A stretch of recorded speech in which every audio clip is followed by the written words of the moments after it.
Үшінші мегаполис аумағында жалпы қалалық сенбілік өтті. Шара жастар ресурстық орталығының бастауымен таза лайк акциясы аясында ұйымдастырылды. Тазалық шарасында қаладағы жоғары оқу орындары қатысып, студент жастар білім алатын оқу орындарында сенбілік жұмысын жүргізді.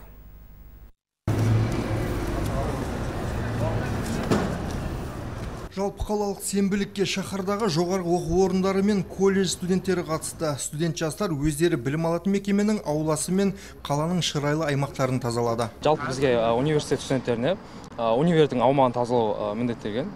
Және де жалпы бізде сенбілік қала тұрғындарын қала көшелеріне және де бізде экологиялық мәдениетке мән беруіне үлкен көмегін тигізеді.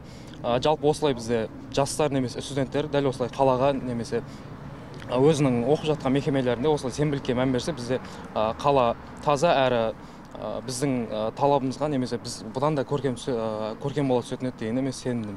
Кеңес әскерінің ауған жерінен шығарылғанына 35 жыл, осы орайда 50-ден астам ерікті жастар мен ауған соғысының ардагерлері сенбілікті даңқ мемориалында жалғастырды. Олар батырларға арналған ескерткіш пен мұндағы әскери техникалардың шаңын түсіртті. Ауған жерінде қаза болған бауырларымыздың, қарулас достарымыздың ескерткішінің басында, соның айналасында жаңағы қазір мынау жинастыру шараларын өткізіп жатыр. Бұл енді жастарға қазіргі айтатынымыз өте маңызды іс-шара.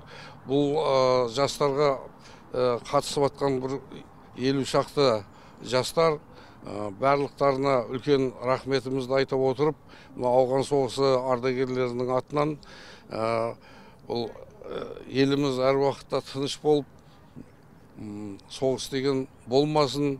Жастар арасында ұйымдастырылған тазалық акциясының мақсаты шаһардағы көрікті жерлерді тазалау және жас буынды тазалық сақтауға тәрбиелеу. Бүгінгі тазалық акциясына қаламыздың университеттері, колледждері және қаламыздағы мектептердің экологиялық ұйымдарының оқушылары қатысып отыр. Жалпы акцияның мақсаты осы қаламыздағы көрікті адамдар көп келетін жерлердің тазалығын сақтау, оларды тазалықты сақтауға тәрбиелеу. Енді осы Абай саябағындағы ауған соғысы ардагерлеріне арналған осы аллеяны арнайы бүгін белгілеп отырмыз тазалық акциясын ұйымдастыруға. Себебі биыл Кеңес әскерінің ауғаннан шығарылғанына 35 жыл толып отыр.